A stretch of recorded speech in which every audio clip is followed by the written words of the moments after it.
अनधिकृत भोंग्यांच्या मुद्द्यावरून मशिदीमध्ये जाऊन चमकोगिरी करणारे भारतीय जनता पक्षाचे नेते किरीट सोमय्या यांना काल उपमुख्यमंत्री अजित पवार यांनी कडक शब्दात तंबी दिली।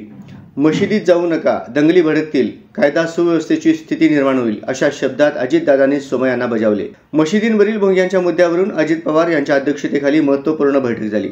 यावेळी सपा आमदार अबू आझमी, काँग्रेस नेते नसीम खान, एमआयएमचे वारिस पठाण यांनी सोमय्या हे मशिदीवरील भोंगे काढण्यासाठी जबरदस्ती करत असून पोलिसांवर दबाव टाकत असल्याचे निदर्शनास आणून दिले। पोलीस महासंचालक रश्मी शुक्ला आणि मुंबई पोलीस आयुक्त देवेन भारती त्या बैठकीला हजर होते। मुंबईत आवाजाची मर्यादा ओलांडणारे मशिदीवरील 1,500 भोंगे आतापर्यंत उतरवण्यात आले आहेत, अशी माहिती पोलीस आयुक्तांनी दिली। पोलीस आयुक्त देवेन भारती यांनी उच्च न्यायालयाने घातलेल्या 46 ते 56 डेसिबल आवाज मर्यादेचे पालन होऊ शकत नाही। बैठकीत बसलेल्या लोकांचा आवाज देखील 46 डेसिबलपेक्षा जास्त आहे, असे प्रात्यक्षिकासह या बैठकीत सिद्ध करून दाखवले।